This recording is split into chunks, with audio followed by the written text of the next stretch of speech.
High மக்களே, welcome back to my channel. இன்னைக்கு நம்ம வீட்டு ரெசிபியில என்ன பார்க்க போறோம்னா, மணக்க மணக்க மாங்காய் போட்டு வச்ச வெள்ளை மீன் குழம்பு. மீன் குழம்பு வைக்கும் போது நீங்க மாங்காய் போட்டு வச்சாலே அது ஒரு தனி சுவை தான். இப்ப வாங்க நம்ம ஸ்ட்ரைட்டா வீடியோக்குள்ள போயிடலாம். வெள்ளை மீன் இந்த மாதிரி கட் பண்ணி மஞ்சத்தூள் உப்பு போட்டு நல்லா வாஷ் பண்ணி எடுத்துக்கோங்க. மீன் குழம்பு வைக்கிறதுக்கு முக்கியமானதே இந்த புளி தான். ஸோ நம்ம ஸ்டார்ட் பண்ணுறதுக்கு முன்னாடி ஃபஸ்ட்டு புளியை நல்லா ஊற வச்சுருங்க. நான் இன்னைக்கு 1 கிலோ அளவுக்கு வெள்ளை மீன் எடுத்திருக்கேன். அதுக்கு என் கைப்பிடியால் 1 புடி அளவுக்கு புளியை தண்ணியில் ஊற வச்சுட்டேன். அடுத்தது குழம்புக்கு தேவையான மசாலாவை நம்ம கரைச்சி ரெடி பண்ணிடலாம். ஒரு பாத்திரத்தில் காரத்துக்கு 4 டேபிள் ஸ்பூன் அளவுக்கு வீட்டு மிளகாய் தூள் சேர்த்துருக்கேன். 1 ஸ்பூன் அளவுக்கு மஞ்சத்தூள் சேர்த்துக்கிறேன். 1/2 டேபிள் ஸ்பூன் அளவுக்கு தனியாத்தூள் சேர்த்துருக்கேன். மஞ்சத்தூள் சின்ன ஸ்பூன் அளவு சேர்த்துருக்கேன். இப்போ நம்ம ஊற வச்ச புளியை நல்லா கரைச்சிட்டு நம்ம சேர்த்துக்கலாம். புளி ஒரு 1/2 மணி நேரமாவது தண்ணியில் ஊறி இருக்கணும். அதுக்கு தான் நம்ம ஸ்டார்ட் பண்ணுறதுக்கு முன்னாடியே ஃபஸ்ட்டு புளியை ஊற வச்சுருங்க. மீன் குழம்புக்கு சாப்பிடும் போது கொஞ்சம் புளிப்பாக இருந்தால் அது தனி சுவையாக இருக்கும். இப்போ நம்ம புளி கரைச்சி எடுத்ததுக்கப்புறம் முக்கியமாக இன்னைக்கு மீன் குழம்பு நம்ம அரிசி களைஞ்ச தண்ணியில தான் வைக்க போகிறோம். நம்ம அரிசி போடுறதுக்கு முன்னாடி அந்த கழுவுற தண்ணியை எடுத்து வச்சிருக்கேன். அது ஒரு 2 கப்புக்கு எடுத்து வச்சிருக்கேன். அதை இப்போ இந்த மீன் குழம்புல சேர்க்க போகிறோம். அரிசி கழுவுன தண்ணியில இந்த மாதிரி சேர்த்து மீன் குழம்பு பண்ணும் போது ஒரு கிராமத்து சுவையில் அவ்வளோ ருசியாக இருக்கும். கண்டிப்பாக இந்த மாதிரி ட்ரை பண்ணி பாருங்க. அரிசி கழுவுன தண்ணி சேர்த்ததுக்கு அப்புறம் கொஞ்சம் தேவையான அளவுக்கு தண்ணி சேர்த்துருக்கேன். சேர்த்ததுக்கு அப்புறம் எல்லாத்தையும் நல்லா மிக்ஸ் பண்ணி வச்சிருங்க. இப்போ குழம்புக்கு தேவையான கரிசல் ரெடி ஆயிடுச்சு. அடுத்தது ஸ்டவ் ஆன் பண்ணி ஒரு கடாய் வச்சுட்டேன். கடாய் நல்லா ஹீட் ஆனதுக்கு அப்புறம் 4 டேபிள் ஸ்பூன் அளவுக்கு நல்லெண்ணெய் விட்டுருக்கேன். எண்ணெய் நல்லா சூடேறினதுக்கு அப்புறம் 1/2 டேபிள் ஸ்பூன் அளவுக்கு வெந்தயம் நல்லா பொரிஞ்சதுக்கு அப்புறம் 1 புடி அளவுக்கு சின்ன வெங்காயம் சேர்த்துருக்கேன்.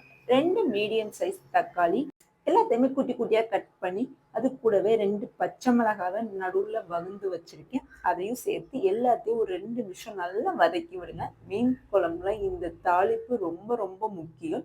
அதே மாதிரி மீன் குழம்பு பண்ணும்போது நல்லெண்ணெய் விட்டு பண்ணுங்க, அது இன்னும் ருசியா இருக்கும். ஸோ இந்த அளவுக்கு வெங்காயம் தக்காளி எல்லாமே வதங்கி இருக்கணும். இப்போ கூடவே கொஞ்சமா கருவேப்பிலை சேர்த்துருக்கேன்.